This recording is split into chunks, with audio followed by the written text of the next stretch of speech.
Okay, so like I said, we're going to review a little bit of the concept last week. Last week we obviously talked about, or last lab we obviously talked about doing manual delay compensation and all the artifacts that if you don't do it, what could happen. I'm going to review that a little bit today.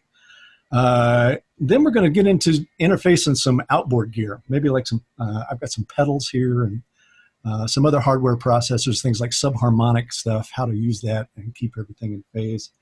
We'll even look at some plug-in server stuff today with waves and maybe UAD. I know Dave Stagel brought up a point last week of having a multiband compressor in line and not being able to get a flat phase trace on it, even when it was in bypass. And I'll just let the cat out of the bag or give you the early punchline. That's what I experienced as well, but I'll give you a way to kind of deal with that and move forward and still do your alignment. It doesn't really impact your ability to do the alignment. You just got to kind of know what you're looking for there. All right, so maybe to start here, let's get this back down. We'll go here. So I took the liberty of making up some drawings and stuff for you guys and put it in a PowerPoint here. So all of the stuff you're going to see in the small screen today or in the video screen here today, I'm going to put up in the shareable Dropbox or Google Drive in this case in a PDF form. So you'll have all of these circuit diagrams or all these block diagrams available to you if you want to go back and review this and try it on your console. I think at some point I'm going to clean up this show file a little bit, and I'll also post the show file up there as well. If you want to load this show file on your S6L and play around with it, you can do that. It'll have all these kind of lab experiments built into it. All you got to do is follow the patching or figure out the patching, and you should be okay. All right, sound good? Get some more people in here.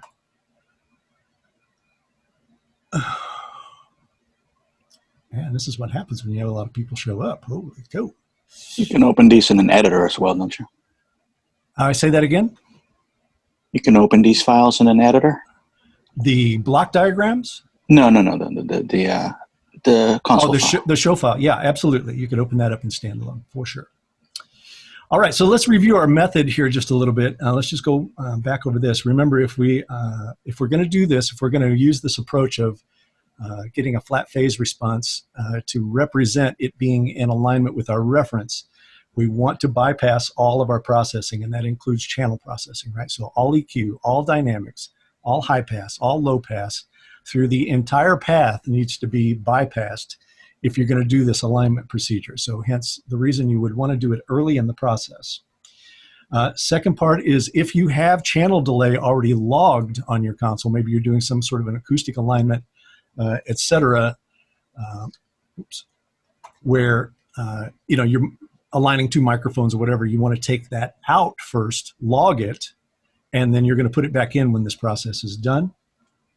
And then finally, you're going to patch pink noise into every channel that you're going to align here. So, and you just turn them on one at a time, adjust the time, and get the flat phase response, and you're off to the races, okay?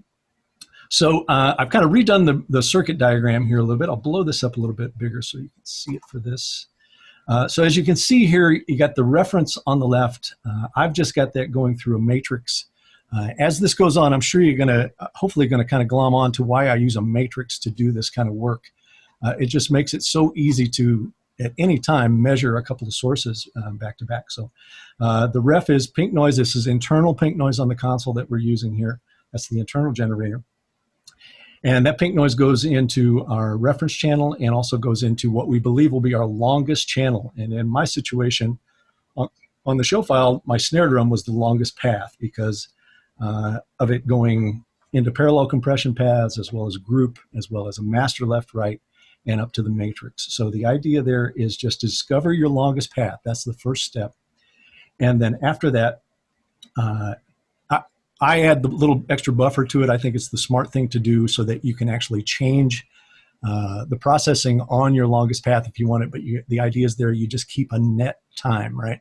So if my throughput on my longest channel, my insert on my longest channel is 184 samples, well, if I'm going to change plugins in and out of that channel, I just need to make sure the net time remains 184 samples. And if you add some extra time to that channel, that gives you a little wiggle room in case you put one in that's longer or shorter than your other plugin.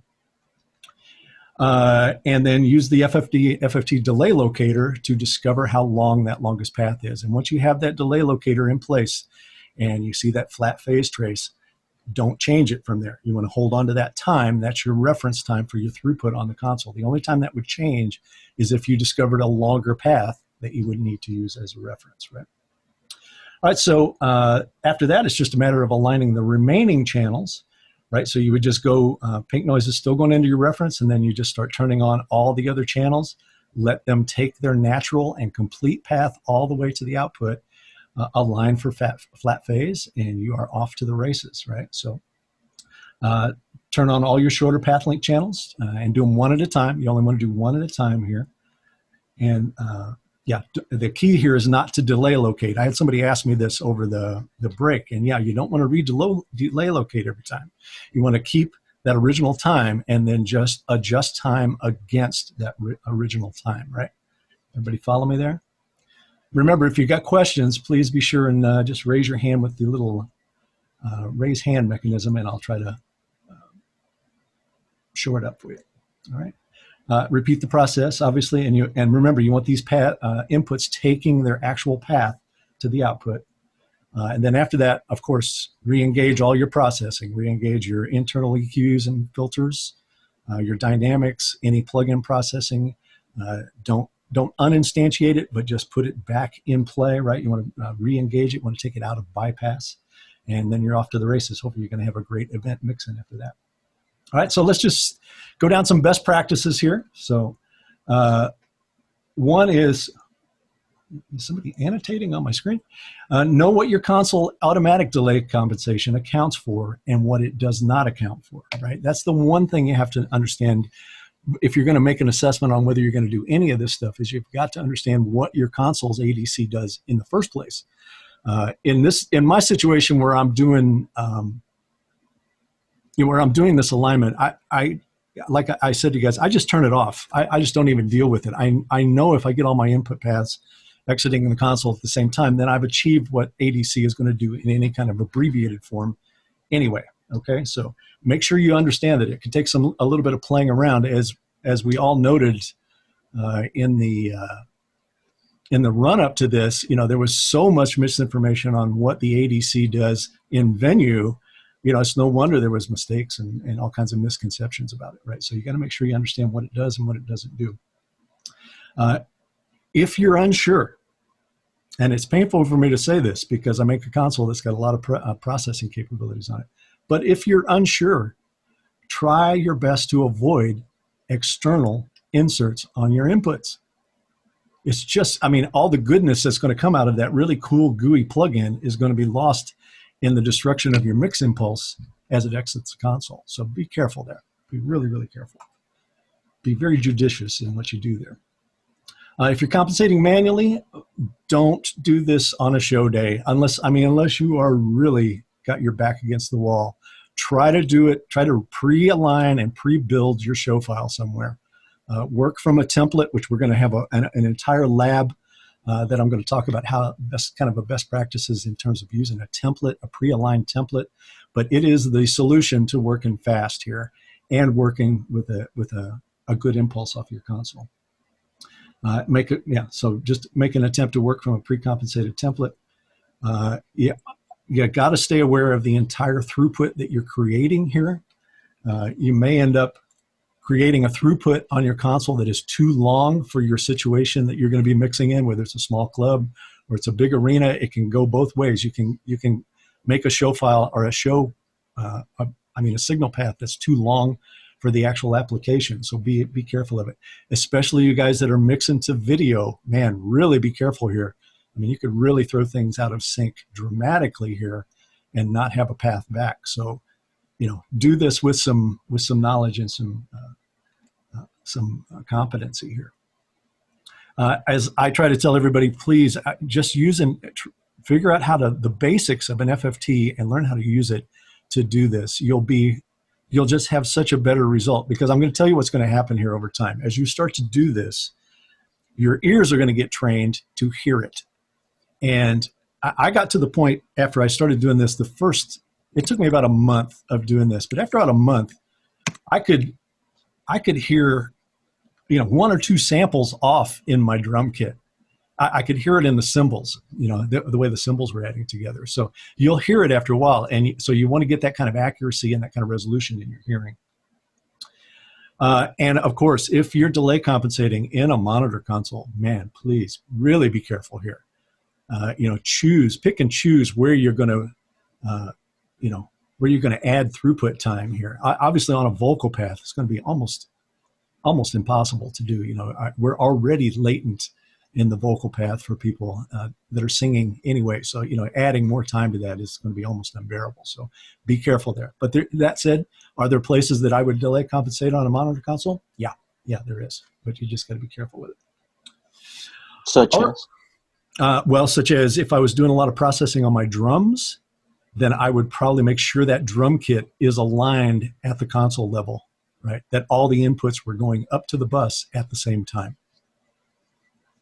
Right, that would be the main one that I can think of there, and the irony of it is this, if you're a drummer sitting at a drum kit, and you end up adding another 3 or 4 milliseconds of latency to the signal that is hitting his ears, if he's in ear monitors, the kit probably sounds better to him now because of the propagation of drums getting to his ears and adding with the ear monitors. I mean, that's a situation where the ear monitors almost work against him, because his sources are late to the ears. His acoustic sources are late to the ears. So a little bit of push in time there actually might help the sound of his drum kit in his ears, believe it or not. So remember, it's just propagation and latency there. Yeah. Does that make sense to you, whoever asked that?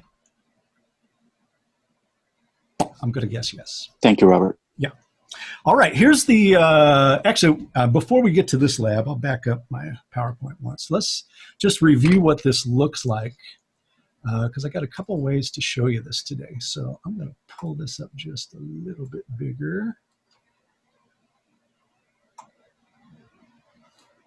All right, and we'll get on the overhead camera here. Oops, not that one. Actually, I'll take you to that first. So here's what we're going to insert today, guys, or play with today. I've got a couple of subharmonic processors. I've got a Line 6 bass pod. I've got a pedal called the Color Box, and another. I just grabbed a guitar distortion pedal out of the closet, literally. I mean, it's a snarling dog distortion. And talk about whether we want to use these as inserts, if not, if we want to use them as parallel paths. How do we get that all to work together properly, and what are some of the caveats of it, So that's what we're going to mess with today. Let's see, I think we want to go to this one. Yeah, okay. All right, so I've just put together a really simple little drum kit here, right? I've got kick drum, snare drum, tom, and overhead. We're going to use 2 groups to do our parallel compression. I've got an alignment channel down console here that's in play, all right? So, of course, if I turn on one of these channels and we don't have delay compensation on, guess what's going to happen, right? And I've got the impulse window up on Smart now, so you can see it, right? So if you go here, and annotate it in here. If you're watching right here, you can see that we've got delay compensation off, and those 2 groups are arriving at the master bus, both late in terms of our delay locator and both out of time, right? So that's the first thing we want to fix for sure. So if I go back over to the console now and go to delay compensation, you can see delay compensation is off. And when I turn it on, our noise comes back and those 2 impulses align, right? So at least the 2 groups are in alignment now. Everybody with me? Okay, so I'm going to go ahead and delay locate that.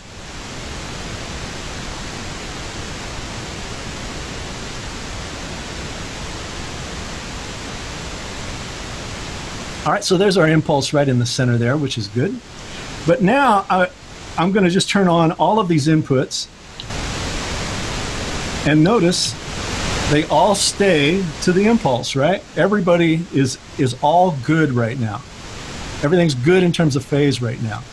But let's, sorry, I've got a latecomer here.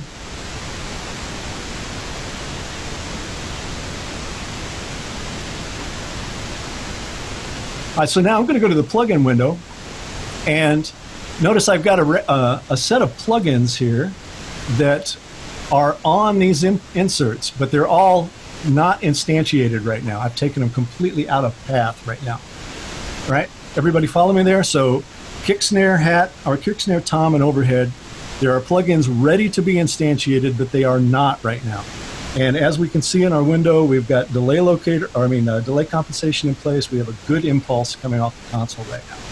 So now I'm going to go start instantiating plugins on this, and watch what happens.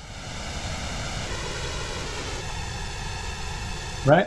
So now our impulses are all over the shop, right? And this is because of those plugins. I'm actually going to put this in play too. Let's get really cool here.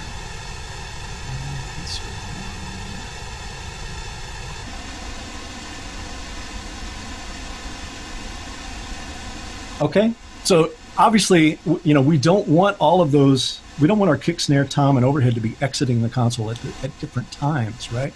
So we've got to go in and fix this now. So the way we do this, obviously, is find the longest path, and we're going to take a good guess that our longest path, again, is the snare drum. So as you can see here, I've got actually a hardware insert on it via MADI. I've got a UAD plugin inserted via MADI, and then 4 other plugins associated with this for a total throughput time of 311 samples. I know that's going to be tough for you guys to see there, probably on a small screen, but I'll annotate it.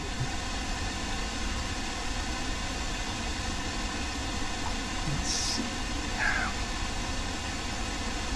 So that's right here. All right, that's telling me that time. So I'm just going to, I know that's the longest time right now. So what we want to do now is delay locate that time, right? So I'm going to turn off the other channels, right? And as you can see, that channel is now late to our original delay locator, right? Remember, it was in time when it didn't have the plugins on it. And remember, we've got delay compensation turned on right now, and it's not accounting for anything that's happening on the input side. So we're going to relocate. All right, so now we're going to look at those other channels against that, right? So I'm going to turn off my snare now, turn on the kick drum, and look, it's early, right? Which is where it should be. Through all these limitations, and we're going to start delaying it now. So I'm going to put in the delay, and I'm going to start moving it until we get it there, and we want to work toward a flat phase trace.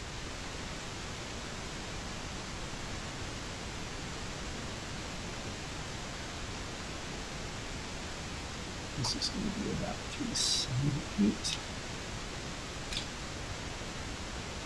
Voila. Okay? Everybody grabbing that there? I mean, it's just that simple, and it's just rinse, lather, repeat for all other channels, right? We're going to basically delay all the channels back to our longest path in this time, which is the snare drum. And now we can be very assured that all inputs are leaving the console at the same time, right? We'll stop there for some questions. Anybody got anything you want to see, talk about there? Sean Sullivan, go. This, you might get into this a little later because you were talking about external like UAD and that kind of stuff. Let's say you're entirely manually delay compensating your console and not relying on the desk to do any. Would you align your groups first with like the time adjuster plugin, or would you just add more time to say your bass inputs because it doesn't have any inserts on the group that they're routed to? Say you're using all groups. Yeah, I'll tell you why I always do it at the input and not at the groups. And you're going to see this in play as we come up here. The reason is because if I take those inputs now and I want to push them up into auxiliaries, I want them to be in phase, right? If I have maybe all my bass stuff that I have at the input side, maybe I got bass guitars sitting at the input side here. Turn the camera back on, sorry. If I don't align those at the input stage and send them up to the aux with the drums into the aux, maybe for the subs, they're out of time of each other, right? I want them to so be the in time adjuster plugin will just cause you issues because it's adding time instead of it being at the input. Right, right. Now, is there a place where I might want to do it at the group level? There is, and I don't want to jump too far ahead here because I want to cover this at some point as well. But if you're one of the guys, like I do this, I think you do it, Sean, and I know Paul Hager, a few other engineers do this, where they will break out their master left, right from their vocal groups. They'll break them apart. Their vocal subgroups will not be assigned to their master left, right, so they can re-add them together back at the matrix. That's a situation where I will usually... I can see putting group delay on there to get it to align back with the mix, the mix left right. Yeah, see, I'm using external summing, and I'm bringing multiple stereo paths back to the desk. Yeah, in that situation, yeah, unless you're, let me think about that. In that situation, if you're adding processing to it externally, to those paths, then yeah, I would probably align those paths there at the group level. But anything input-wise, I would do. Anything that's input inserts, I would certainly do at the input stage. Does that answer your question there? Yeah, I mean, I was just trying to confirm that the time adjuster plugin is very specific and not for anything that you're doing on the groups. It's only for external kind of routings and those extra bits that you're not going to get covered anyway else. Let me ask you this on your insert. Do you... how are you getting in and out of the console there? Are you doing it by? I'm using MADI to analog converter, and then that goes into a Neve summing amp. That gets then converted back to MADI and back into the desk as groups. The analog stuff, I'm doing some parallel stuff in the summing amp, but there's obviously no latency there because it's in the analog. So it's just it's an insert send on, say, my drum group. So I'm doing parallel drum stuff only in the analog instance and not on the desk itself in the digital world. Right. So the compensation is already done because of the MADI, the MADI to analog and back to MADI. That time is already accounted for, basically. Yeah, I think I would just be concerned if you're doing that on all of your groups, then peace. Yeah. I am. Yeah. Yeah. So the only thing that would shift my thinking there would be if you added processing in the external domain, then I would want to realign those groups before they got back to me. But if it was added via an analog circuit, that wouldn't affect anything time-wise. Yeah, that's correct. Only digital there. So yeah. Good question though. Solid, man. All right. Any other questions there? Glad to clarify anything you need to clarify there before we move on, because it gets a little trickier from here on out. All right. Let's move on to our next example here, which is, nope, we're not quite there yet. I'm going to go back to here.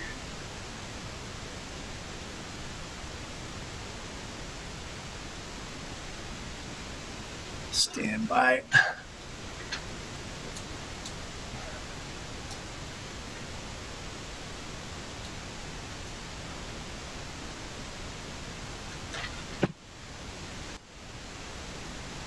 All right, so let's talk about the issue that Dave Stagel brought up last week, which is this. Let me get there.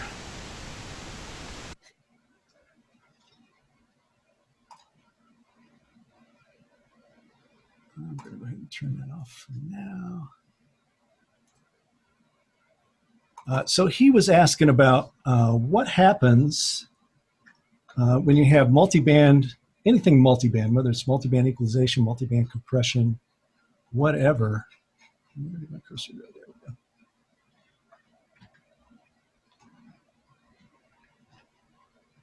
Come on.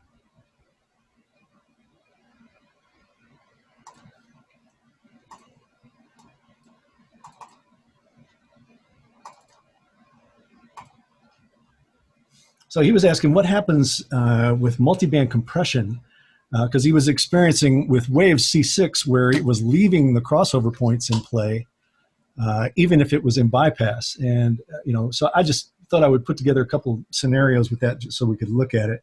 So the first thing I've got for you is the McDSP and the Avid multiband stacked together here. So let's take a look at what that looks like. It actually works out all right. So that.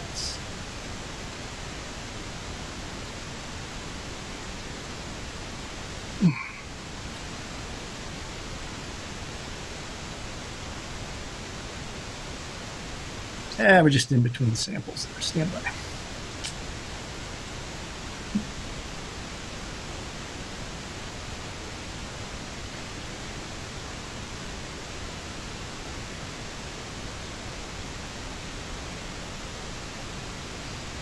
Okay, so as you can see there, in bypass, it's not affecting the throughput or the phase of the unit. But if we look at the waves one, it does. So let's go over there. That is this guy. So if we take a look at C4, that is on a separate channel here. And obviously, we can see a different throughput time here.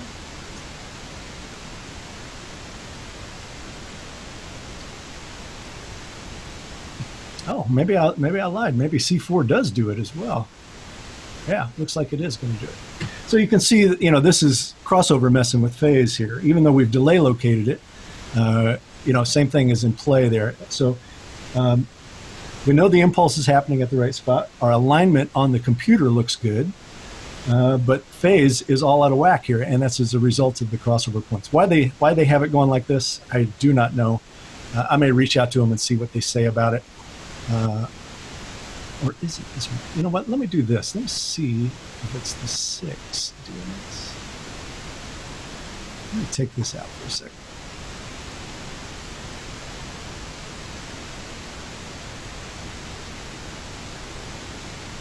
Yeah, there we go. Okay, so I take back what I said. That's the C4.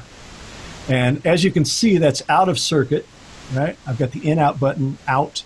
I've got the in-out button on the plug-in rack itself out. I'll annotate it here just to make sure you're looking at it correctly. So notice in-out is out there and out there, but we do have it instantiated, and it's good there. But now if we go do the same thing for C6, let's see what happens here. So I'm going to uninstantiate that, and I'll just reinstantiate C6. See what happens. Take out of circuit.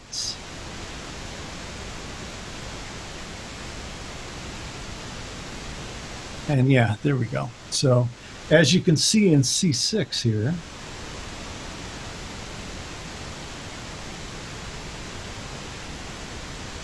mouse back.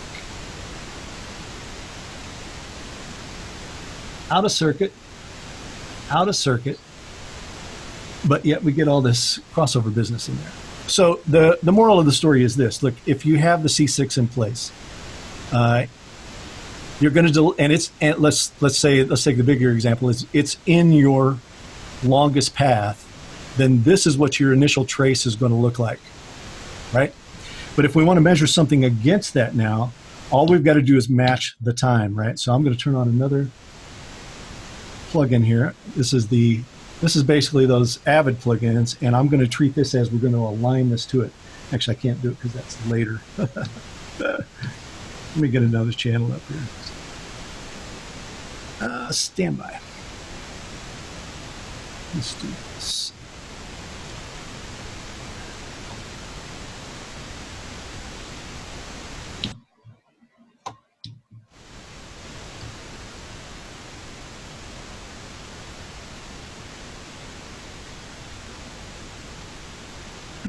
So I've just brought up an empty channel. It's got some noise in it, and we're going to delay it to get it in time with that C6 channel.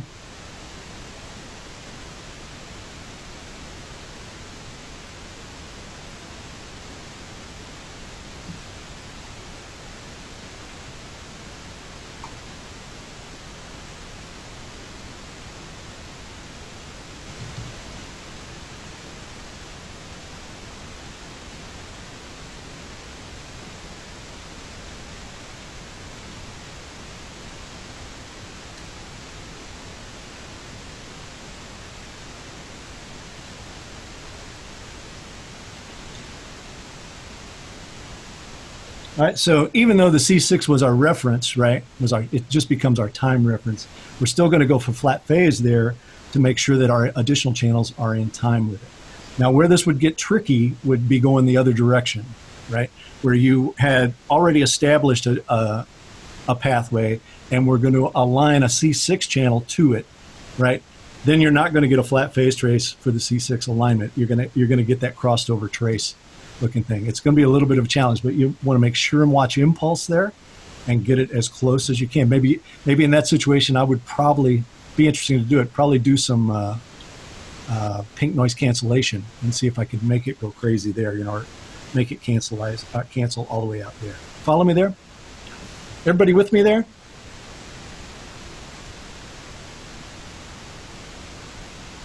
Yeah, that's an odd one. I'm going to reach out to Waves and see if they got an answer for me on that. I don't know why that's doing that. What's your thought that the crossover is not being bypassed entirely, or what would cause that if it's bypassed and out of circuit?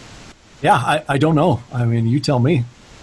I don't see any paths or any ways that path can be in play there, but clearly something's messing with time. Some of the Waves plugins are not quote unquote hardware bypass. Yeah, that appears to be the case here, whatever it is. All right, so let's see. Where are we then? Is everybody okay with that? I hope Dave Stagel's on. I hope he got some confirmation on what he... Yeah, I'm here. I think, the thing about the multibands, too, just in general, that I'm always cautioning guys is you want to watch it, because if you start running them in parallel, I mean, even if we get our impulses aligned here, that's going to help with the overall mix. But if you start running them in parallel on something like maybe you got your snare drum and on your parallel drum compression or drum smash, whatever you're doing, if you put a multi-band plugin on there, you just put a bunch of phase wraps in your parallel, and that might not necessarily combine. I think one of the places that bit me years back was trying to use Max Bass, which is another Waves plugin, on a drum parallel, and that's another one that there's a crossover built into it. Yep. So we're gonna anytime we're messing with phase, we're messing with time. So yeah, well, actually, I don't have Max Bass here to do it, but I actually got some other things that we're going to simulate that are similar to that, just so you can get a sense of what that is like here. Okay. All right, let's move on to our next thing. Like I said, we got a lot to cover today. I may not get through all of it here. So let's go here. All right, so let's talk about using an instrument pedal outside of the desk. And people are always surprised how often I do this. There's actually some really good ones to do this, and I'm going to show you one today where we're going to parallel process a vocal outside, with outside processing on the console. This is an analog processor that I got back here. Let's see if I can pull it up here so you can see it. Oops. Are you not working? You should work.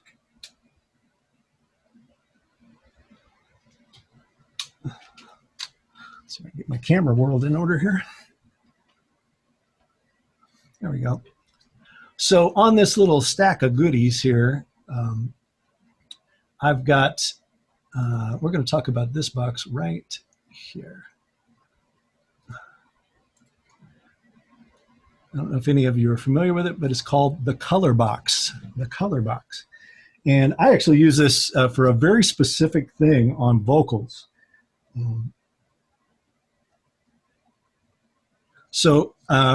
But I use it in a parallel path, right? So I'm going to take it, I'm going to go out of the console in some way, return it back to the console, and use it as addition to my original vocal sound. And you can kind of see that here in the drawing, right? So just kind of take you around it here. Can you guys see my cursor there? Yes. Okay. So in this situation, it can either be a direct output or a line out to however you want to do it. But you've got to go out to the box. You're going to go through A to D conversion here, obviously, and we're going to create a bridge channel. So I'm going to go out to the box. I'm also going to go out to a plugin in order to create the bridge and return it to its own channel. Okay. Then the return of the box is going to come to a third channel here. Now, the cool thing about the color box is it's got line input and line output on it. So you don't have to do any kind of conversion to instrument level or any of that kind of stuff. It can actually handle line input. So that makes it really easy to use in this situation. But the key here is that we've got to create an alignment bridge here, right? You got to get used to this idea of how we do this currently in today's technology. Will we come up with a way to do this easier? I'm sure we will over time, but right now this is the answer. So much like we do in our parallel processing, et cetera, this source channel of vocals is not going to be assigned anywhere, right?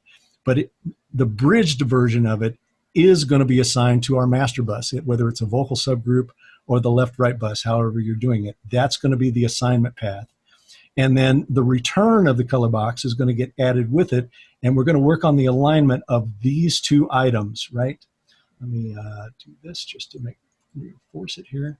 So the critical part of this is this, where we're going to align this portion right here, right? That's the important part that we want to get aligned. So let's take a look at it here. Let's do this. This, there we go. So here's my vocal channel, my actual vocal channel. Here's the bridge, and here's going to be the color return. Now I use this kind of just as almost as an exciter for a vocal. If you guys, I don't know if you guys are familiar with this trick. This was a very popular trick in the 80s and parts of the 90s. Guys still do it today. I actually took this out on the road with me at one point, where you take a Dolby processor. I was using a 301, and you encode the vocal into with the Dolby, but you take out the low process card. So it's only Dolbyizing the high frequency element of the vocal, and then return it and add it with the vocal. It just puts this incredible kind of air and presence on the vocal. We can kind of simulate that with the color box. That's kind of what I do here. But obviously the first thing we want to do is get our two channels in alignment, right? So first thing we're going to do, pull this back forward. It's all C-smart there. We're going to align our bridge channel. So I just got some noise running through there right now. We're going to delay locate our bridge channel, I should say.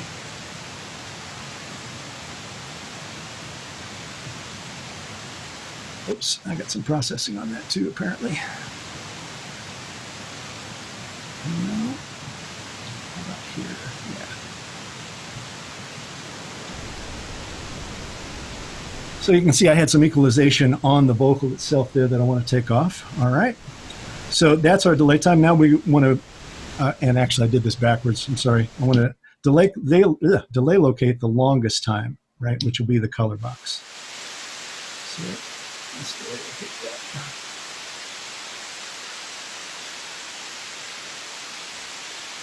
Oh, I think I probably already got them in time. Yeah.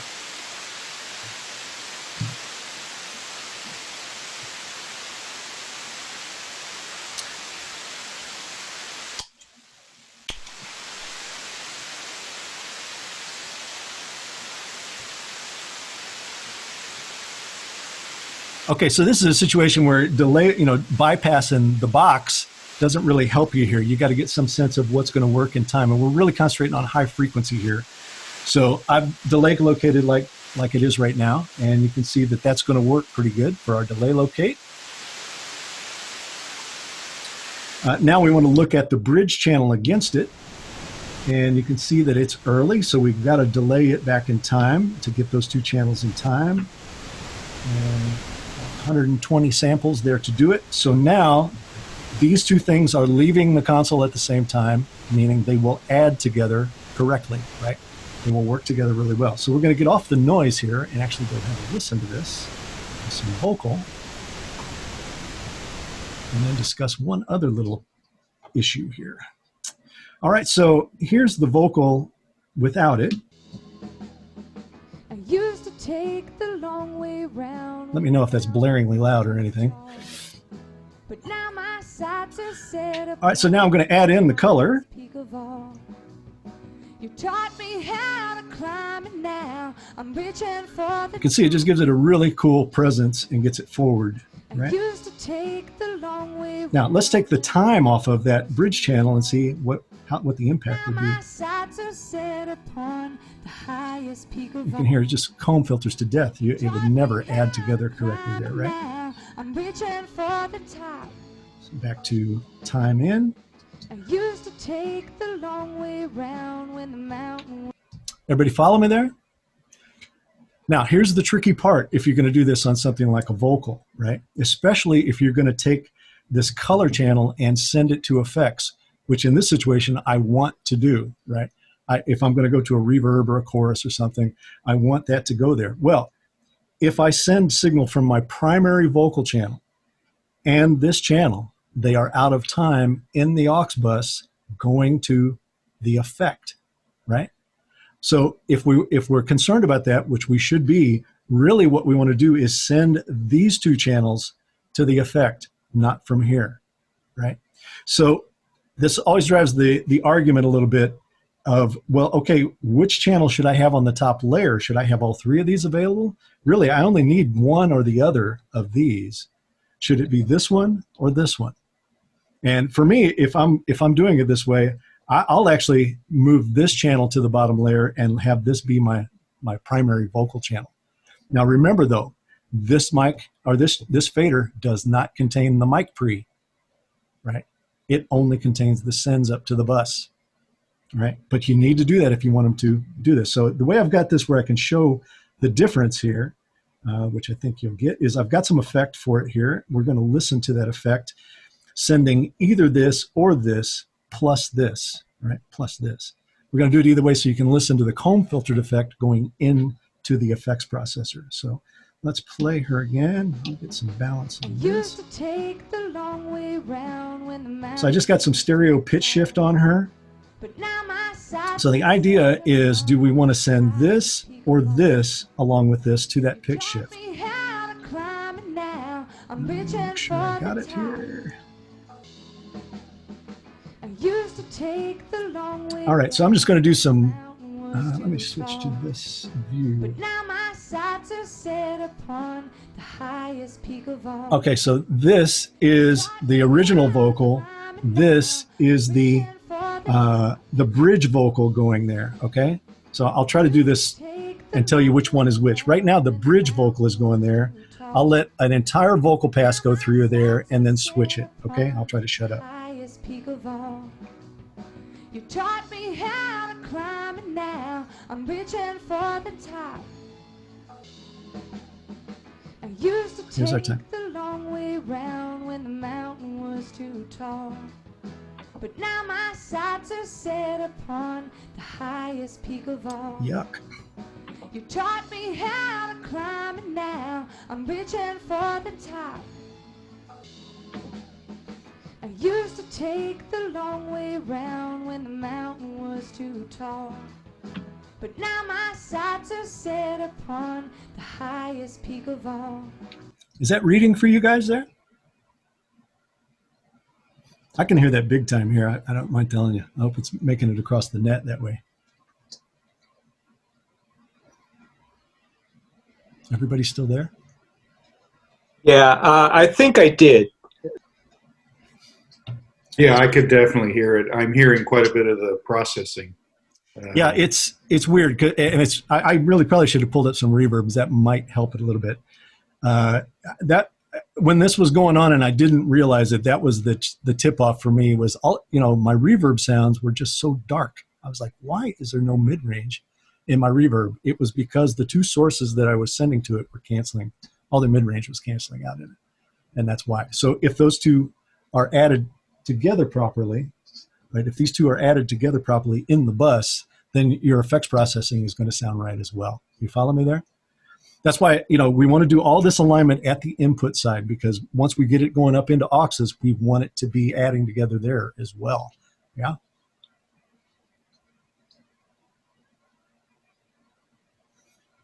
All right. Does that make sense to everybody? Yes, it does. So get used to this concept of a bridge channel. It's your path to doing all kinds of stuff like this. You're going to see this go on a bunch here. So let's move on to the next example. My goodness, we're already at 2:30.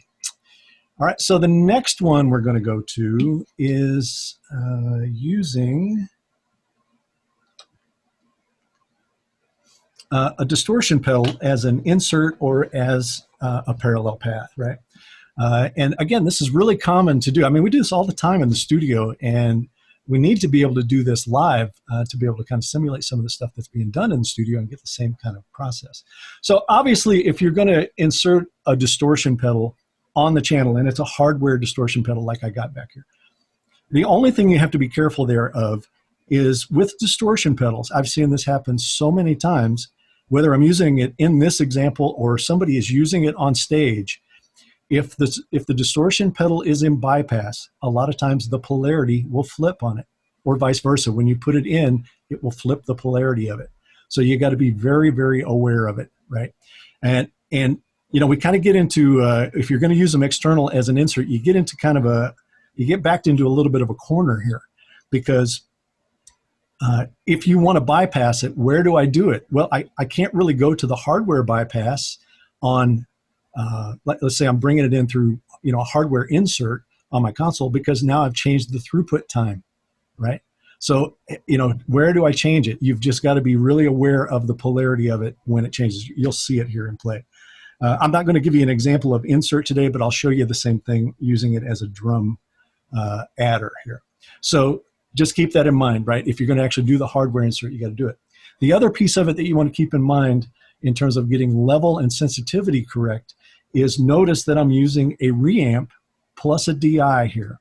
So let me get back and I'll explain that. If you guys are not familiar with this, you need to be. So the key to interfacing this is using the right interface tools, right? So for the output side, we need to take console output and get it to instrument level. Remember, that pedal is going to be expecting a guitar to be plugged into it. And then on the output, we need to take instrument level and get it back to mic level, which we'll do with the DI, right? So if you can't do these two things, I'm going to suggest that you don't do this, all right? You'll never get the level sorted out correctly. It will never sound right to you, etc. All right, so please make sure and do this. There are a few people that make reamps. John Cunaberti, I think, still makes his reamp. That's the ones I'm using here today.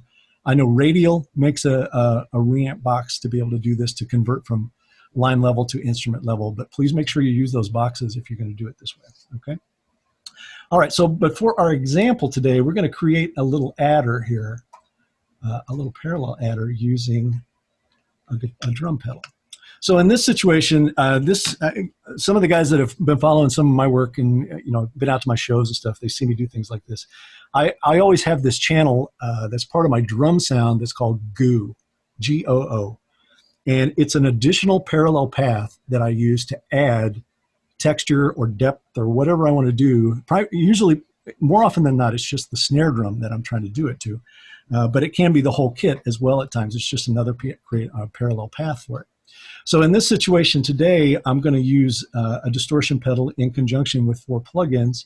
So as you see here, I'm going to take, and you can take either an aux or a direct out of your console. So in the situation today, I'm going to take a direct out of the snare. I'm not necessarily going to use an aux bus, I don't think. Or did I? No, I actually used an aux. Okay, so we could add other channels to it if we wanted to do it, but we're going to focus primarily on snare drum today. So auxiliary out to the pedal, return the pedal to a channel, right? And that's going to be our GOO channel. And then the GOO channel is going to get added in with your other drums. So in our situation, at least in my situation, all my drums that are processed, meaning kick, snare, and toms, go through parallel compression. So there's a dry version, a parallel processed version that goes to a drum subgroup. This is just another parallel path, so it gets assigned directly to the drum subgroup. You don't want to take this and send it to your parallel path as well, because you'll never get the whole thing aligned if you do it for one. So we're going to align this third return path with our kick, snare, and toms and our processed kick, snare, and toms. All 3 of those are going to be in alignment, and then when we add it together with the original snare, it's all going to be golden. All right, everybody follow that. If you've got questions, please ask it now.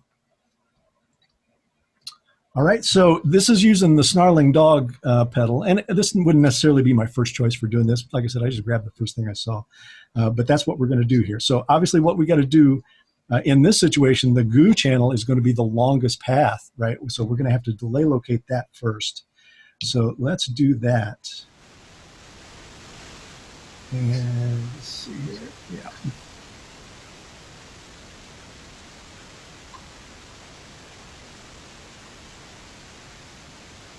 So don't worry about the little bit of the phase there. I've got the pedal in play. But now that I've got it aligned, watch this. Let's see if it changes here.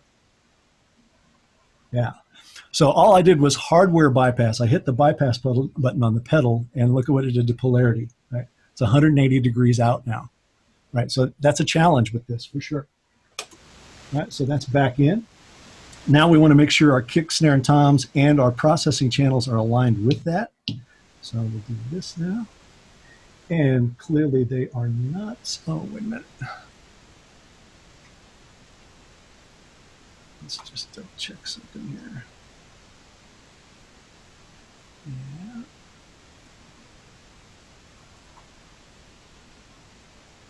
Is that longer? That shouldn't be longer.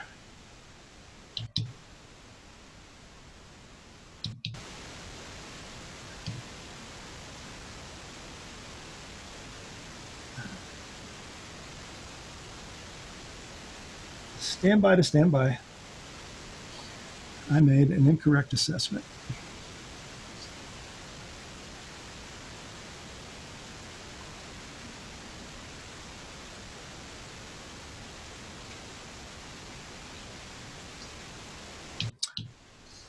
Okay, now we're going to align our kick, snare, and toms to that.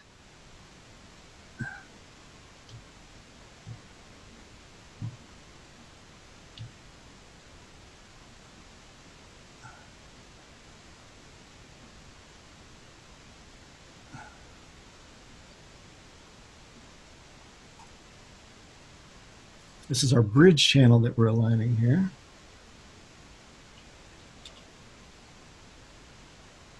Oops. Now we're going to take and align our process channel. This is our drum spank.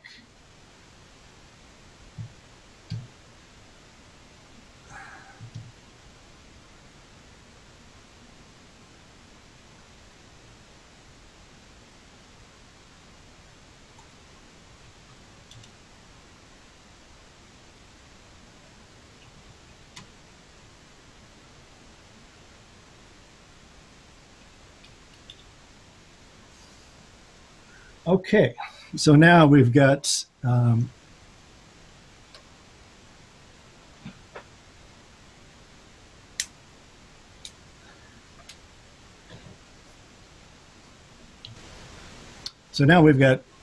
kick, snare, and tom bridge, kick, snare, and toms processed, spank, plus the goo channel. So we should be able to have them all on and no change in impulse, except for that it gets bigger. All right, so you can see that in Smart there. All right, so now we're going to take and turn the noise off and actually play some drum and see what this sounds like. Now remember, actually I'll show you this before we do that. On that goo channel, right, I've got a lot of processing available to me on there. It doesn't necessarily mean I'm going to use it all at once. And when I do this, I don't use it all at once. I just use varied parts of it.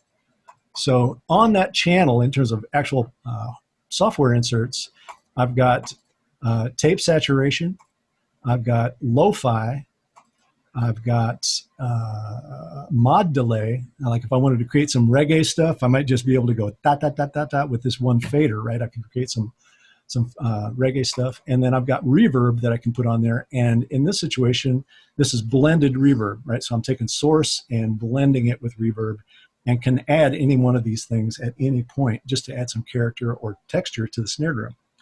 Right, so, but in this situation, we're going to start just with trying to make this really kind of small snare sound a little bigger. All right, so let's do this. Let's go here, and I think if I hit this, you should hear this snare drum. Everybody hear that okay? We'll get the stream up a little bit here. Yeah, sounds good. All right, so we got the snare drum up here. And now I've got some distorted snare that I'm going to add with it here, just to kind of get some bigger width out of it.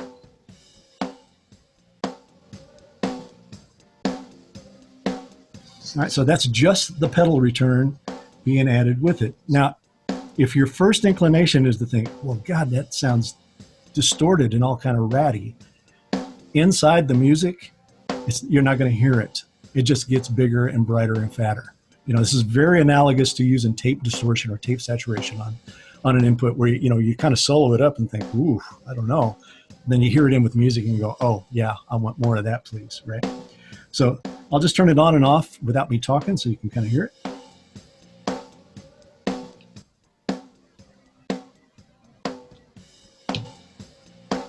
Then if we add some tape saturation to this,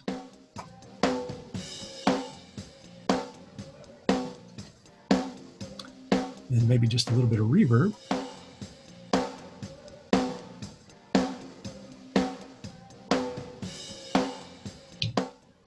so we go from small thing to bigger thing, right?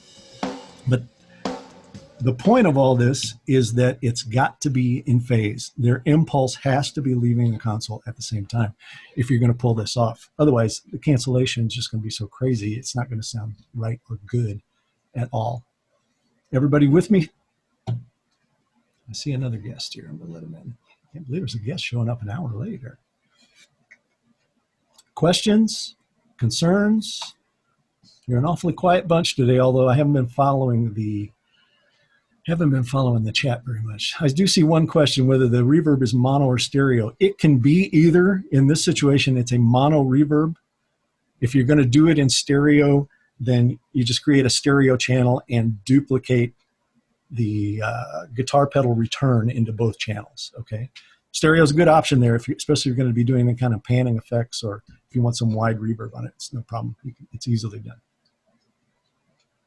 All right, let's, where are we at here? 2:30. All right, yeah, we'll keep going here. All right, let's carry on. Let's go to our next example here. And this one has to do with bass guitar and using bass modelers. All right, this is a really interesting topic. So let's go here. So in this situation, I'm using line 6. I've used this thing on the road and in shows for ages. I just love this thing. But it's tricky. You've got to be, kind of careful how you use it. So given that it's an amp modeler, I treat it just as if it was an amplifier. And in this situation, I'm not going to create it as a parallel path. I'm going to create it as a duplicate path. So in this situation, I got the DI coming in. And if I was going to mic his cabinet, it would come in on its own input, right? Well, that's the same thing here. If I'm going to use the modeler, it's going to come in on the same or on a separate input. So I'm going to have an input for DI and input for modeler, but they're both going to share the same DI signal, as you can see here. So I'm just literally patching. I'll show you the patch here so you can see it. Just patching the DI into both channels. So let's see here, inputs, there we go. So this comes from here. So you can see the noise, which in this situation would be the DI, right, is coming into the DI. And then for the line 6 here, oops, it's this one, sorry. Line 6, it's got the same signal. So you're going to have one preamp for both pieces of this, okay? But you want to go, in this situation, we're going to insert that line 6 unit right on that second channel, right? So it's going to represent the modeled version of the DI. It's going to represent your speaker cabinet and amplifier. So we've got to have the hardware insert in there. As you can see, I do over here, right up on the, over there. You can see that we've got the hardware insert on it. That's the line 6 inserted on that second channel.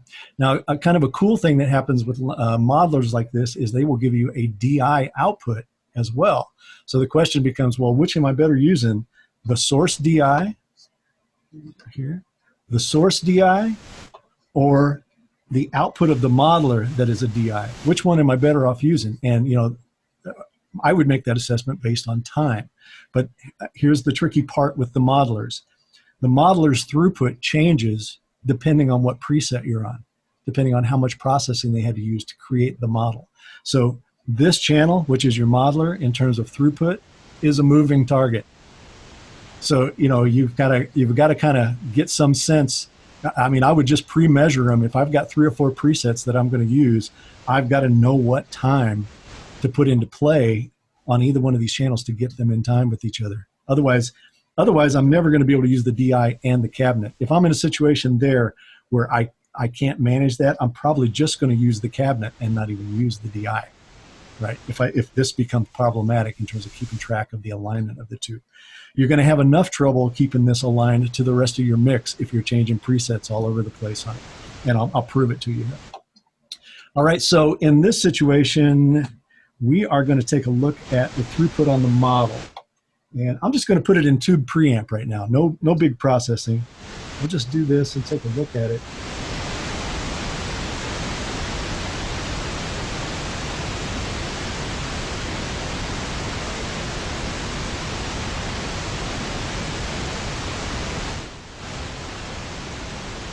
And what's the first thing you notice, right?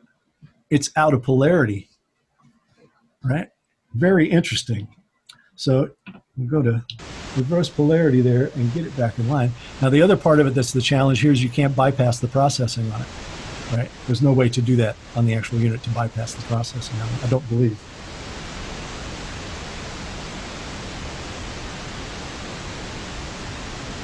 Yeah, I was just checking. I don't remember there being one. Yeah, well, if you guys know differently, tell me. All right, so we've got our time now that we want to align this to. Let's take a look at the DI. Remember this line 6 signal is not post this signal. They're just running in parallel. They both have the same input. We're just processing one of them differently. So let's take a look at this in comparison, and we can see that it's a little bit out of time.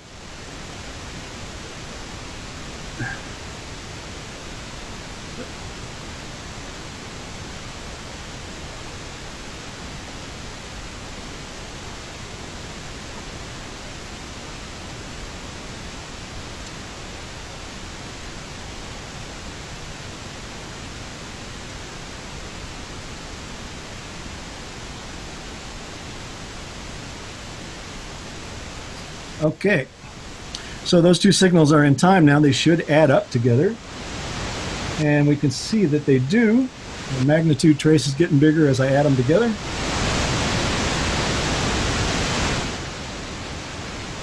All right, but let's take a look at the line 6 DI. Let's take a look at its version and see what it's doing in terms of time. And yeah, it's a little out of time too, right?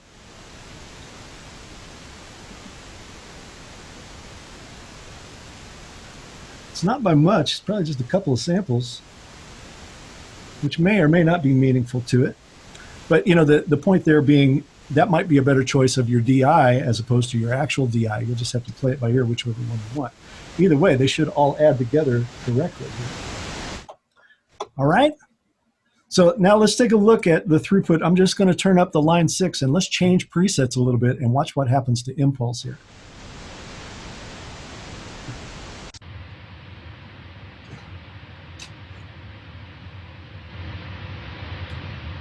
You can see that one's way later.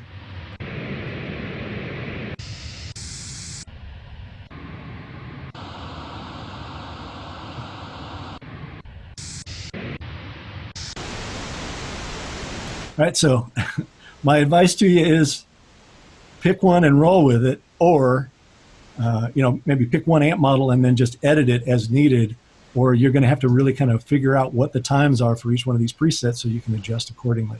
Right, pain in the butt for sure, but worth it, right? For bass guitar. Bass guitar, probably one of the hardest instruments to do live, so you don't need anything tearing it apart before it gets to the PA. Right, so I'm going to go back. Let's just go here. Maybe here. This is one of the presets I really like. All right, so I'm going to realign this here.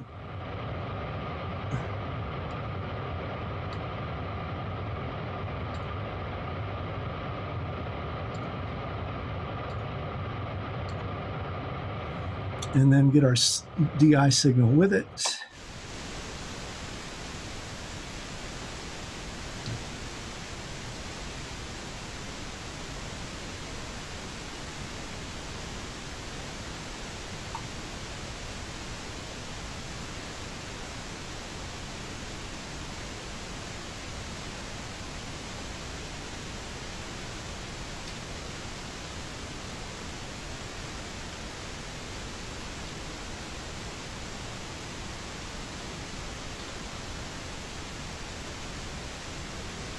Okay.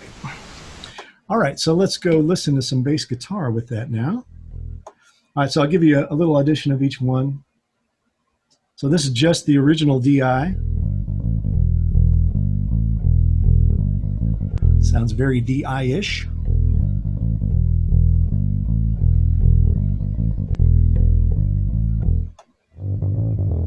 That's the mic. And this is the line 6 DI. Now we could check our two DIs there and see how in alignment they are just by reversing polarity on one, right? Yeah, see, it's not perfect there. So you want to pick which one you want. But let's talk about adding DI and modeled signal, right? So now I'm going to take out the delay on the DI signal.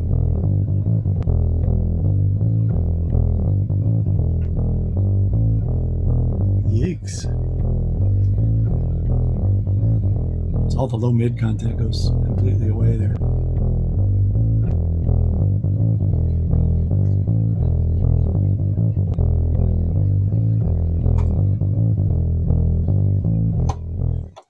Getting the idea there, fellas?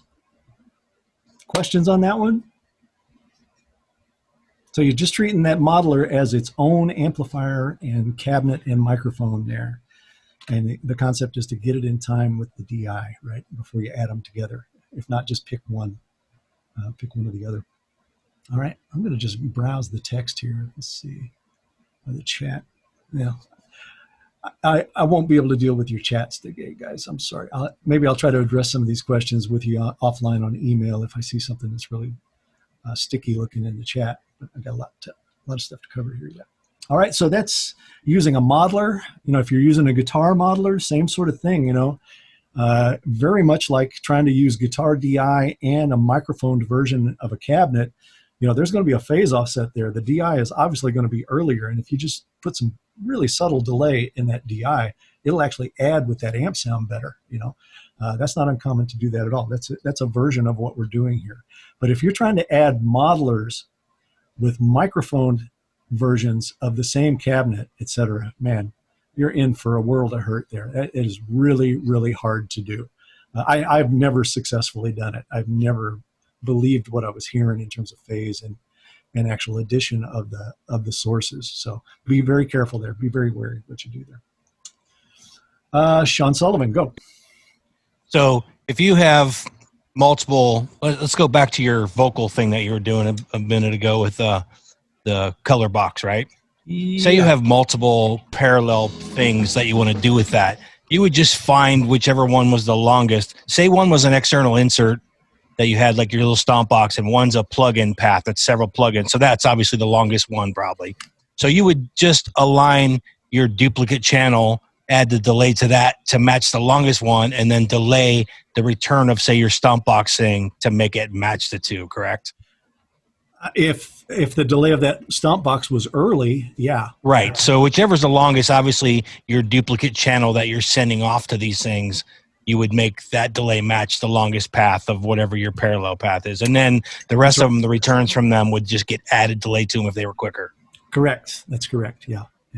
In any of these multiple delay paths, that's what you want to do. And keep in mind, you can be a little judicious here. I mean, if I'm taking a vocal out to a delay or a vocal out to purely a reverb, I don't really need to worry about aligning those channels unless I'm mixing on those channels. If I'm mixing delay and source on those returns, then they've got to be in time, right? Otherwise, you're going to, that dry source in the reverb or that dry source in the delay path is going to comb filter against your original vocal, right? So, you know, use them all wet there in that situation. In my situation with the drum where I had a reverb inserted on that path, you know, that I was blending there. So it has to be in time with that source. If I was not blending the dry source in that, then all bets are off. Who cares really, right? Good? Yeah, I'm thinking more like what I do typically is I'll have like a parallel path with like a Aphex exciter on it. Yeah. And then I'll do another one with an old school trick of using like the Pultec EQ, where you take all the low end out, boost a bunch of high end, send it to an LA2A, crush the shit out of it, the top end of it, and then take another Pultec EQ and put the low end back and take the high end back out. So you get this really, really obnoxious, like saturated high frequency, and add that to it as well. And those two paths are always quite different, the 3 plugins versus the 1 plugin. Sure. And to me, you want to go to those extremes, that's totally cool, as long as you impulse align the thing. As long as you bring it back to an analog impulse simulation there, you'll get away with that. You can do all kinds of stuff like that, right? So yeah, go for it. All right, where do we go from here? My goodness. Let's go to here. Like I said, all of these drawings will be available to you guys. So if you want to use them, by all means, go right ahead and play with it. All right, let's talk about some subharmonic stuff. This always gets really interesting here. And I just want to check and make sure that we're okay with everybody. I think we're about an hour and 40 minutes in. We'll call it an hour and 30 minutes in with the goof up at the top. Everybody okay to stick around? We've got a couple of more demonstrations and we'll go. So. Yeah, man. All right, sounds good. All right, so let's talk subharmonic. And there's a few different ways you can use subharmonic processors here. Again, one is as an insert plus a sub boost. Which is totally cool to do. And, I've done this kind of situation on an actual bass guitar before, where I wanted to have a little more control over the sub path for the bass. So in that situation, if we go here on the console, this would be my source channel, right? Maybe this is bass guitar, right? But I'll take an actual subharmonic processor. Like I just got one here. This is a little Behringer unit. Funny enough, this is a little Behringer bass Vex. But it actually works really good for this. I've used it in this very situation before with great impact and great success. So if this was my bass DI or my bass guitar, either one, I would just insert this processor on there, okay? And it's going to create a little bit of a crossover for you and a subshelf for you to add it together. So check it out on Smart, what happens here. So first thing we got to do is get it aligned with it.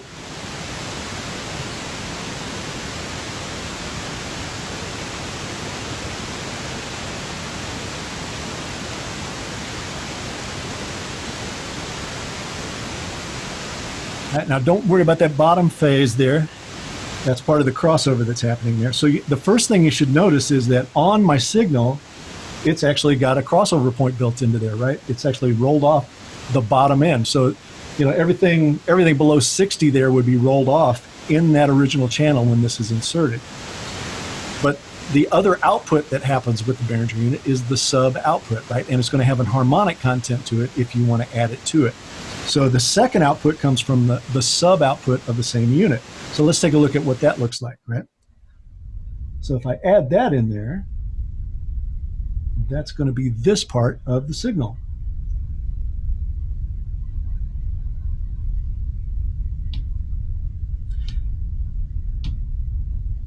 All right, so now if I add both together, turn this down just a little bit so we can talk about it. Right. You can see they come up perfectly in phase, and I have control over the sub component of the bass guitar on a fader. Right? This actually works really good. It's amazing how good this works. Then if you want to add harmonic content to it, you just start to see you can see all the phase and the coherence start to go a little squirrely down in the very bottom. That's sub-harmonic stuff that's being added to the bass. But you can kind of reshelve your bass here and just do this. Now, you would obviously want to, in this situation, you want to take both of these faders and send them to the same master. So if you've got a subgroup that is just bass guitar, make sure and send them both there. You don't want to potentially get these out of alignment somewhere or send them to two different paths. But in this situation, you could also then take just this sub channel and send it up to the sub aux, right? Now, this is just the sub component of your bass guitar plus subwoofer, right? It works amazingly well. Stupid little unit, but it works great for this. Everybody get me there? So this is insert plus a sub adder, right? Don't really have to do much there in terms of A to D conversion, time alignment, anything like that, right? It comes together pretty quickly.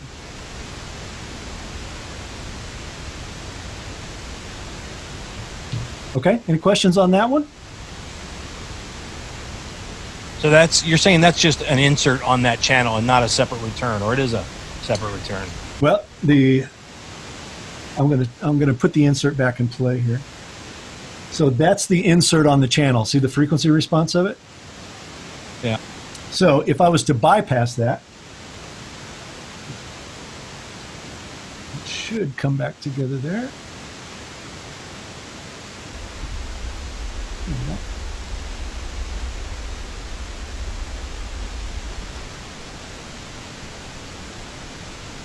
Right, so that's what the base DI would look like normally, right? But with this inserted on there, then it actually does some crossover for it. Right, so it's rolling off bottom end, but that bottom end shows up on another fader over here.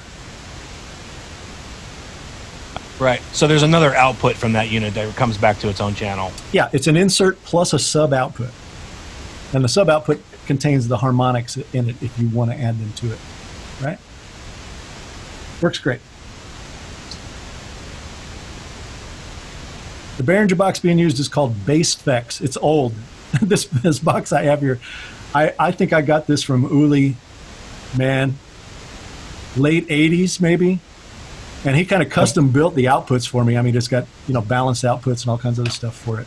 I have no idea what he's got in his line today that would simulate this.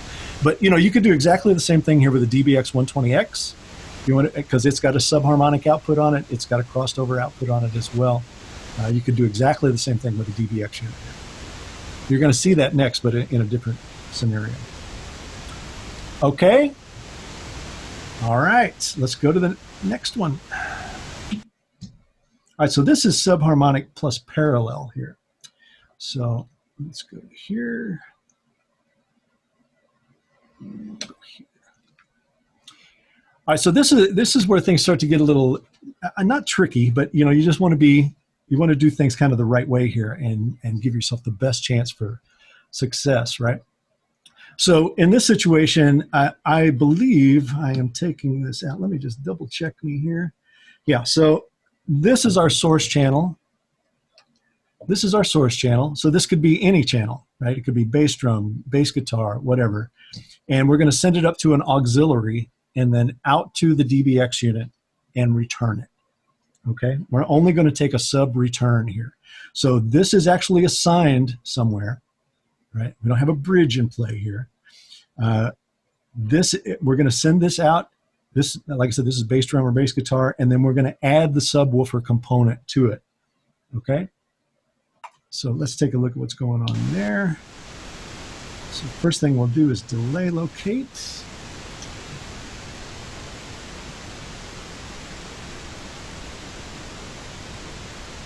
All right, so just to let you know what I got in play here, this is our source channel. This is the auxiliary master. This is the sub return. This is the DBX sub return, right? So let's see what happens here. And as you can see, we've got a little bit of comb filtering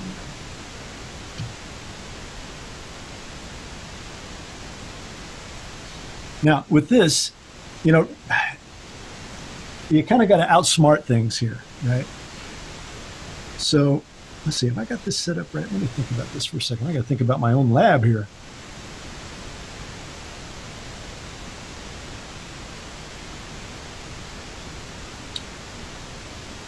Right, so in this situation, I probably am not going to add this with the bass guitar to my master bus, all right? Because for one, they're out of time with each other, right? They're a little bit out of whack here, and we might want to deal with that here.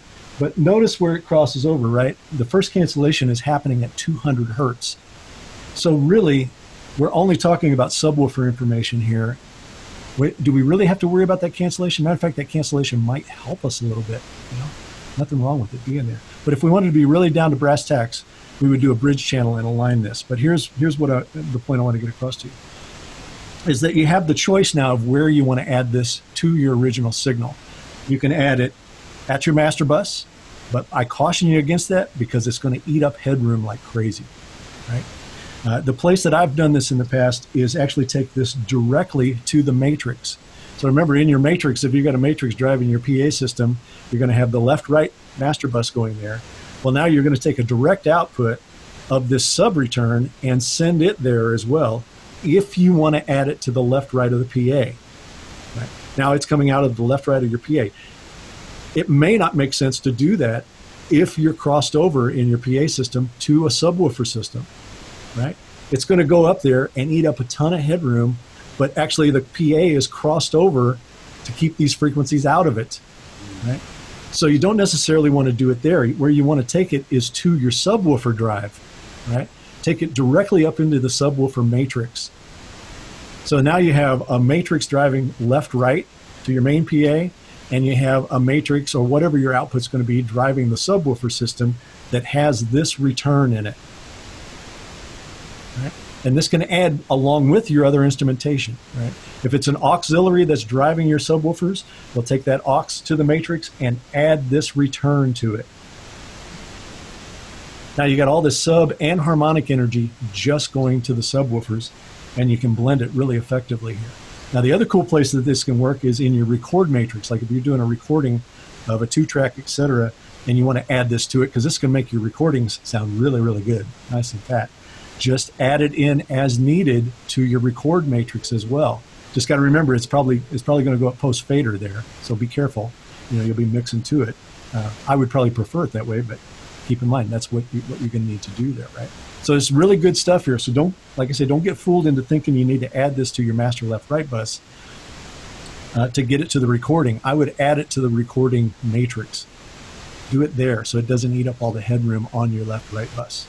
Is that making sense to anybody? I feel like I'm rambling a little bit there. But Oh, makes perfect sense. works really, really good. And you're going to see the next situation where you actually have to do it that way to do the alignment. Because the cool part about this is if you do it this way, right? If you do it this way where you push it up to the matrix, you can then, you know, put a little bit of delay time on your left-right bus and get these two things in alignment, right? You can actually do some, you know, I put a time delay, time adjuster on my left-right bus just to be able to realign left-right and my sub-drive sources at the matrix, right? So it works really, really good if you do this. So the And next, since most PAs are full range nowadays, it makes perfect sense to keep it out of the PA send. well, I'll go against that a little bit. If the PA itself is running full range, then it can make sense to do this. But if it's crossed over to a sub system, then it really doesn't make sense to send it to the PA system. But I mean, if you've got a PA system that's running full range and you're adding a sub shelf to it, which just my personal taste, I hate that when I'm doing that, but I probably would never do that. In that situation, you might get away with sending it up. It's probably causing as much problem as it's solving. You're going to have all kinds of arrival time differences there throughout the room. You know? That'd be my take on it. All right, so let's take a look at what we might want to do. Similar sort of thing. If we're, yeah, go ahead. Hey, maybe I misunderstood, but when you were talking about doing this with the bass effects, and you were sending that subharmonic directly to subs, doesn't that take it right back out of alignment because you're not aligning it group-wise anymore? For the bass specs ones, I'm not taking that sub return to the subs. That one's going to the bus, the same bus as the source, because it's an insert. So if it was inserted on bass guitar, then I got a sub return that comes with it. That sub return goes to the same master bus as the bass guitar. All right, I thought you had said you could send, just the sub part to your sub send, and that sounded like you were bypassing the group. If I'm doing it there, I'm sending it through the aux, not directly to the matrix. So in that situation, if I was sending bass guitar to the subwoofers, I would also want to send that sub return to the subwoofers as well, up into the auxiliary. All right, gotcha. That makes sense. Yeah, because they're aligned, right? Then they both arrive at the subs or the PA at the same time. Yeah. Yes. Okay, so let's take a look at one more example of this. Obviously, we're using a hardware box here to do it here. Let's take a look at what we might want to do with a plug-in there, right? So I've got the subharmonic plug-in up here. Let's see what it looks like. All right. So you're going to have a similar situation here with the subharmonic plugin. Now, the deal with the subharmonic plugin is it's really latent. You know, I mean, this is something that's going to be crazy latent. Let's see if I can find it here. There it is. But the thing you want to be careful with these plugin versions of subharmonic is you don't want to mix signals here, right? This wants to be a completely wet signal, right? This is the amount of direct signal that's in the processor itself. This is the amount of the signal you're sending to it. And then obviously these are the different sub-frequencies, subharmonic frequencies that you're going to add to it. All right? Get some more level to it here. So you can start to see what's happening there. Obviously, I'm sending this directly to the same bus, I think. It's going to look right. Let me just check something there. Oops.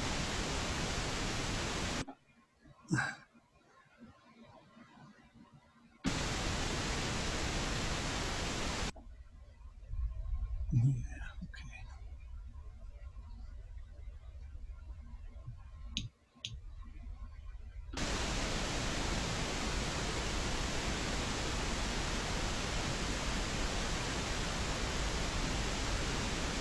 So obviously in the plugin, you can choose what harmonics you're going to send out with this thing. You can choose 40, 60, different pairs, 60, 90, 80, 120, 120, 180, and then just have control over each one of those that are sending to it. So it's actually really great. But the thing that I find with it is that there is no way I can actually add it to the master bus. Like if I want to add it to my left-right, by the time I get the left-right pushed all the way back to it, it's too long to use in the room. My PAs arriving later than the on-stage sources. So the way I do it is just run it off of an aux and then take this return directly up into my sub matrix. Right? So this is just additional sub energy going to the subs.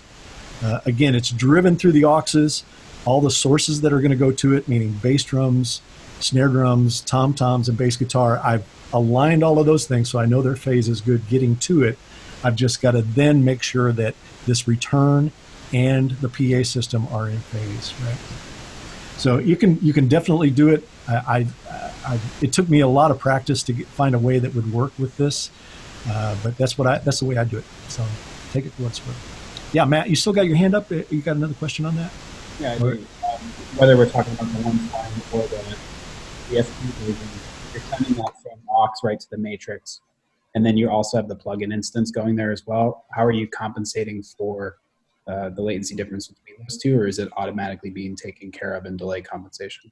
It is that, that's a really good question. That might be accounted for in compensation. Right, that was just what I was thinking of. Same thing with the bass one, bypassing it when you your times. Yeah. But I was just wondering, like when you get to the matrix and you have multiple auxes or multiple return paths all summoned together, how are you getting those things to? I would say that you could do this for sure. If you like it, at least this is the approach that I would take because I don't use automatic delay compensation. You could delay that aux that is arriving at the matrix to catch up with the sub plugin return. Okay. Right. Okay. Right. And that remember that requires a time adjuster in S6L land. That is, you can't use the actual delay on the auxiliary that shows up on the channel because that's directed at the hardware output. You actually have to put a plug-in on there if you're going to address it at the matrix. Sure. Okay. You follow me there? Yeah. Anybody's head spinning? Everybody okay? I know these are juicy, aren't they? All problems that we really didn't have to worry about with with analog. I'm going back to an XL4. I know, right? I know. But, I will say this. The amazing part of this is when you deal with this and get this right, man, I'm just telling you, I'm going to say something controversial here, man. Digital sounds freaking great when you get the impulse sorted out on a console. There, I said it. Yeah, like I said on the last one, I think part of this is why a lot of people go, I hate digital consoles, because they don't know this stuff and they don't know that it needs to be done. And when you turn them up without compensating for this stuff, they do sound pretty bad. Oh, it does. It sounds horrid. in my opinion. Horrid. No, but it goes back to what you were saying a couple episodes ago, that we're, in terms of live technology, we're really far behind compared to digital consoles, to say the studio age. Yeah. I remember still going back and seeing, or hearing it rather, an Oxford console for the first time in 2001. Having done at that point live sound for a good 15 years, I thought I'd heard really nice systems, and it blew me away. And I wanted to get to that sound. And going back to live sound after that, it was, very eye-opening. Right. I mean, the thing is, we all have to really, really understand this. There are enough time offset and multiple source problems happening in live sound already. We don't need to be sending 96 more of them to the PA system, right? We've got to get this part of it really sorted out before we even start judging any of those other, acoustic offsets and PA offsets. I mean, if you don't get this part sorted out right, good luck getting the crappy result sounding you want. arenas. We got all these different things that make it really hard to do the job, and then you have a desk that doesn't help you do anything at all. You have to, it does, but as far as inputs go and that kind of delay compensation, you're on your own. Yeah, and I'll just say this: I saw this come up a little bit in the chat, and what are we 3 hours in now? And I'll say this: everybody's got to realize that this is not specific to S6L. This is for every digital console out there that incorporates any kind of external insert processing. Okay, if it's baked in on the console, meaning it's built into the console, it's probably already accounted for. But if you're going out to any kind of server, any kind of card, any kind of DSP card, et cetera, and coming back for insert processing, this is in play. This is absolutely in play. I mean, the only one that deals with this, completely is Waves LV1, right? But that's all Waves plugins. And the minute you go out to anything else within that Waves environment, especially digitally, it's not going to handle that delay compensation, right? That's a one-trick pony there. So I commend them on it. I mean, it's fantastic. The first times I've heard LV1, using their processing, using their model, as long as you stay in that box, it sounds fantastic. Not the funnest thing to operate, in my humble opinion, but in terms of sound quality, fantastic. So no problem. All right. Is that enough for everybody for Monday? Man, what a start to the week. I think everybody's head's exploding right now. Yeah. Mine included. Well, it's, as I've said many, many times, and I preach this at all my clinics and mixing seminars, if you are a sound engineer, Danny, I'll come to you with your question in just a second. Hang in there. If you're a sound engineer in the modern age right now and you don't have your head wrapped around how to use FFT in its most basic form, you're going to struggle. You're going to struggle. A lot of these things are going to trip you up. You have a lot of landmines sitting out there waiting for you. So I encourage you to get your hands and your head around an FFT and start practicing with this. You can do all kinds of practicing with this at home. You could practice with things like this on the most fundamental console and get the concept down. So, but I also make this promise to you. I make this pledge to you. When you do this and you start getting your head around what's going on, it's going to change how you hear things. You're all of a sudden going to start to hear all of the time offsets that happen in live sound. You're going to become acutely aware of them. And they may just drive you to the point of insanity. But, the idea is, okay, I can hear all of these. Let me fix the ones I can fix. And then let's go to work on the bigger ones, right? So you've got to get your heads around this. Because I'm going to say this. Automatic delay compensation dealing with input inserts for every path combination that we could possibly make in live sound is not going to happen anytime soon. But if it does come, it's going to become in chunks, where you could, they'll do it kind of like, you guys remember delay groups like in Waves. I think UAD did this for a while, where you could have groups of inputs that would time align. We'll probably, that's going to be probably the first step that we make into digital consoles. But that in no way guarantees that all inputs are exiting the console at the same time. It only guarantees that groups of inputs are exiting the console at the same time. Now, is that an improvement over what we got? Absolutely it is. Absolutely it is, and we'll take it. But don't go to sleep on it thinking that solved the problem. It has not solved the problem. It's just reduced it, okay? Be aware. Yeah, Danny Munoz, go. Robert, have you used parallel phasing effects on the whole kit or the mix, or as ways to use this whole thing creatively? Are you talking about the Waves the Waves phase plugin? No. You know those old Eventide units. I think it was called Instant Phaser. You know, like the Tama records have that a lot. Like, you know, they throw a phaser effect on the whole kit for a moment of the song. Sure. Or you know, things like that. Have you tried that before in shows? Oh, sure. Many times. Many times. Yeah. How did you go about that? There's two ways you can do it. Mute your mic there, because I can hear myself back through your speakers. There you go. There's a couple ways you can do it. The times I've done it in analog, I've always had a parallel path where I would just take an auxiliary or something to get all the drums to that phaser, and then use that phaser as a return and just push it up and flange or phase the drums. You could certainly do it that way. The other way is to actually do it as an insert on the group and use a blender. You know, whether you want it to be all phase or really to get the most effective flanging or phasing sound, you need the source in there plus the late arriving one that creates all the modulation and the flange. So if you just go to just flange return, the effect on it, ironically, is not as dramatic. So you need both sources to get them to kind of rub together and create the flange. So I think the return path is the better way to do it. Ironically, if you do that on digital console, by the time you get out and get the return back to the console, it's almost too late to make it flange sometimes, you know. I mean, if you get out into that 2-3 millisecond range, it turns more into chorusing, starts heading more toward chorusing than flanging. So, you want to, in those situations, I would probably use a plug-in so I could stay within the console. But I would do it as a parallel return there, okay? Ken in New York, go, man. Ken in NYC, yeah, go, man.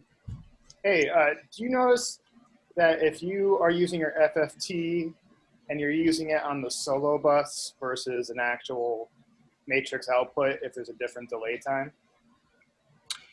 Yeah, I personally would never use it on a solo bus to do FFT anyway, because primarily because I delay my solo bus back to the PA system, etc. But yeah, I probably would never use FFT off of a solo bus, unless you want to look at RTA. I mean, RTA off the solo bus makes more sense to me than FFT to some degree. So, because you got to have, a reference and a measure at that point. Does that make sense? Yeah. All right. Anybody else? I'll stay here for a little bit and answer some questions. We'll stay to the bottom half of the hour. We'll make this the longest lab in the history of labs here. It's going to be awesome. But where do you guys got to go, really? Where are you going to head out to? You're not going anywhere. Let's just sit and talk stuff. Run out of beer. We have a protest to go to. Nice. Keep your spacing. Did you see that parking lot where they had the protest the other day? Where was it? It was overseas somewhere. I loved it. As long as you bring your mask to your protest. There you go. Yeah, please do that. Please do that. Yeah, we're good law-abiding people in Ireland here, so none of that nonsense here. Well, guys, like I said, I'll clean up this show file a little bit, and I'll post it in the Dropbox or in the Google Drive. And I'll also put up the PDF of this PowerPoint, which has all of these drawings and the best practices things, et cetera.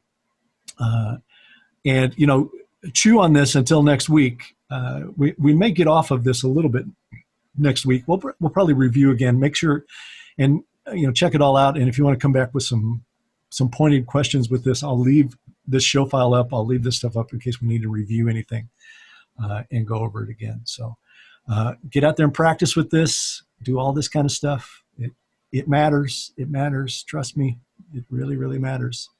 We're going to get out there. We're going to come back and sound better than we ever sound when we come back, right? All right, fellas, I'm going to pull the ripcord here. It is 3:17. 3 hours and 17 minutes later. Holy cow, just incredible. I promise all of the labs will not go this long, but I knew that delay compensation, especially manual delay compensation, was going to be really long ones.